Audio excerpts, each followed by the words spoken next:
Սիրելի հայրենակիցներ, չնայած իմ համար շատ դժվար է,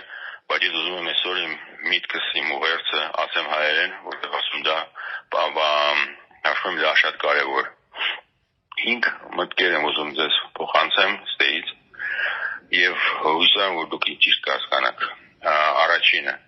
ես նորից ուզում եմ հիշեցնեմ, որ Քաչ Նազարին ընտրում է ժողովուրդը թագավոր, ինքը չի դառնում թագավոր։ Ես ուզում դա հիշեցնեմ գալիս մեզ բոլորին, որ մենք չմոռանանք դրա մասին։ Երկրորդը, սիրելի Քաչ Նազար Նիկոլ, ձեզ 3 անգամ բախտը չի բերել։ Առաջինը, ես մանկությունից շատ եմ սիրում կարդալ եւ իմ ամենասիրած գրողներից երիտասարդ ժամանակ եղել է Էրիխ Մայերի Մարկը։ Երրորդը, որ ես կանանախոսում գտնվելով մենակ 8 օր շատ գրքեր եմ կարդում եւ փորձում եմ հայերենը պահպանել եւ փորձում եմ գտնել հայ գրողների գրքերը գրադարանում։ Ցավոք սրտի մենակ 2 գրողների գիրք կար գրադարանում, մեկը Պետրոսյանին էր, մեկը ձերն էր։ Զարմանալի իմ համար, գիտեմ որ դուք տենց հայտնի գրող եք։ Եվ կարդալով ձեր գիրքը ես համոզվեցի, որ ոչ թե դուք ունեք շատ լուրջ խնդիրներ ձեր բարոյական պայլաձևով, ձեր կրթությունից եւ ձեր ուրիշ խնդիրների առաջ եք կայնած, որ սուտասան եք եւ հնարող եք եւ շատ բան, բայց դուք գրագող եք։ Եվ ասեմ ձեզ, որ դա ինձ շատ դրամացել, որտեղ գրագողներով դուք գիտեք, որ գողությունը, սեփականությունը նույն գրքերը չի կարելի գողանալ, բայց դուք դարեցիք շատ հանգիստ ոչ մի հատ մի գրողից, այլ մի քանի գրողից եւ ձեր թերությունները իհարկե ձեր վրիպումները, ձեր բայրաձևը ինձ շատ տխրացնում է եւ ես ցավոք վախենում եմ, որ ինչ որ դուք անում եք ձեզ մեծ պատիժ է սպասում եւ գիտեք Հնդկաստանում երբ որ մարդը մահանում է, մարդիկ հավատում են, որ իրանք նվիրացնում են ուրիշ մարդկանց կամ կենդանիների մեջ եւ ամենամեծ պատիժն է, որ մարդը շատ մեղքերից հետո ծնվում է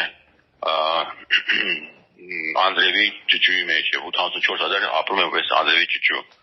Ես վախում եմ, որ ձեզ այդպես բաշիկ պատիժն է սպասում, հույսում եմ, որ հենց ժամանակ կա, որ դա չստացնի, բայց կասկածում եմ արդեն ուշ է։ Երրորդը, ես ուզում ասեմ, որ մենք պետք է բոլորս հասկանանք, որ մեր առջև մեծ մարտահրավերք է։ Սա ընտրությունների հարց չի, սա հարց է, որ պատերազմը չի վերջացել, պատերազմը շարունակվում է։ Եվ պատերազմը շարունակվում է ոչ ռազմական, այլ ուրիշ ձևով։ Եվ հիմա, երբ որ մեզ Ռուսաստանի եւ Եվրոպական միության մեջ փորձում են կռվածնել, ամենավտանգավորենը, որ մենք վերջում ընկնում ենք երրորդ ուժի տակ, եւ այդ երրորդ ուժը նստած սպասում է ոնց է մենք դառնալու իրենց կախված եւ տնտեսական եւ պարանյութական եւ տեղեկատվական եւ տեխնոլոգիաներով եւ ամեն ինչով դառնալու ենք վայելել Թուրքիա եւ Ադրբեջանը եւ դա է նպատակը, որ արդեն հիմա առանց ֆիզիկական ռազմական գործողությունների քայլարկալ եւ եթե ինչ-որ մեկը դա չի հասկանում, ուզում դա ասեմ, որ մենք բոլորս պիտի հասկանանք, եթե մենք ոչ մի բան չանենք, դա իրականացնելու է շատ արագ եւ դա շատ մեծ վտանգ է, որ եթե մենք շարունակենք մեր բայրաձևը, մեզ սպասում է ոչ Ռուսաստան, ոչ Եվրոպական միություն, այլ Թուրքիայի վայելը դառնալը։ Չորրորդը, ես այստեղ քննարկում եմ, որ ամսի 28-ին մայիսի պատրաստում եմ ռազմական շքերթ, ինձ թվում է դա անբարոյական է, երբ որ հիմա նույն ժամանակ զինվորները եւ սպաները գտնում են Երեն հիմա եւ գտնում են բանտում Ադրբեջանի շքերթ անցկացնել եւ ես նորից հիշեցնեմ, որ բանակը կառուցվում է ոչ թե շքերթներով, փողով եւ զենքով, կոչումներով եւ տարբեր ձևի ուրիշ բաներով, այլ ամենական ոգով, բարոյական եւ հայրենասական ոգով։ Եվ ես կոչ եմ անում բոլորին, որ իսկապես հայրենասեր է, որ մենք դուք չմասնակցեք այդ շքերթին, որովհետեւ դա անբարոյական է այս վիճակում, երբ որ մեր սպաները զինվորները գտնում են ստեղ դուք անեք շքերթը եւ դա ոչ մի դեպքի թողնում ինձ հանգիստ, որտեղ ես ասում եմ դա անբարոյական է, որ մեր տեղեքստը գտնվելով 6 տարի է մարդիկ կամ արդեն 6 տարի չունեն հարություն ստանալու ոչ իրաց մոտիկների ֆոտոները, իրաց մոտիկների նամակները, իրաց մոտիկներից շորեր, ուրիշ բաներ եւ դա ոչ մեկ ձևով չի կազմակերպված Հայաստանի կողմից, գլխավոր համատարը, որը պարտություն է գրել, չի անում ոչ մի բան, որ այդ մարդիկ գոնես գան, որ իրենց հետևեցիկուն կկանանց այդ պետությունը։ 5-րդը։ Հիշեք միշտ, որ ամենամեծ վտանգը անտարբերությունն է։ Անտարբերությունը ավելի վտանգավոր է, քան բոլոր ուրիշ թերությունները։ Ձերի մյուս կողմը ատելությունը չի, անտարբերությունն է։ Բարության մյուս կողմը չարաշտ անտարբերությունն է։ Հավատի մյուս կողմը աստվածամերություն չի, անտարբերությունը, եւ կյանքի մյուս կողմը մանր չի, անտարբերությունը։ Եվ որ մենք ունենանք մեր պետությունը, մենք հպարտ ունենք, որ մենք քաղաքացիենք այդ պետության, մեզ ոչ մեկ ոչ մի բան պարտական չի, մենք պետք է անտարբեր չունենք, եւ մենք պետք է ամեն ինչ անենք, որ մեր պետությունը պահպանվի, մենք պետք է ամեն մեկը մեր տեղում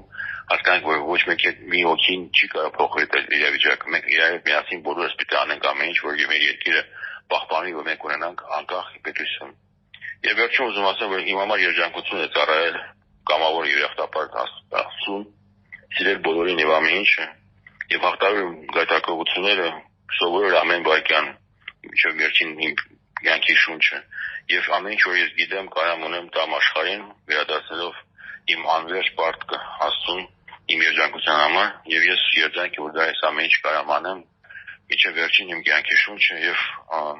ես դասարուբենն եմ, Կարլենի Իրինայի որդին, Հուսեյն մտքող հայ մարդ, իմաստնայի թարգմանիչների միաբանության անդամ, մարդ, որը երջանիկ է, որի համար հնարավորություն կա իր կյանքը նվիրել իր հայրենիքին, աշխարհին, սիրով եւ հավատով,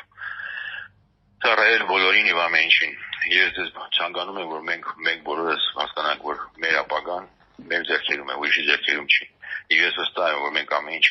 կարանք եւ անելու ենք, որ այդ ապագան լինի լուսավոր, բարի եւ հիմնված սկզբունքների արժեքների վրա։ Եվ հույսով եմ, որ բոլոր մարդիկ հիմա որ սխալ բաներ են անում եւ սխալ մոտեցումով վերաբերում են այդ ամեն ինչին, կհասկանան եւ կփոխեն իրենց մոտեցումը այդ ամեն ինչին։ Եթե չէ, Աստված իրենց այդ բոլորին ներում եմ, բոլորին սիրում եմ։ Շնորհակալ եմ ձեզ բոլորին եւ էլի դրեք միասին եմ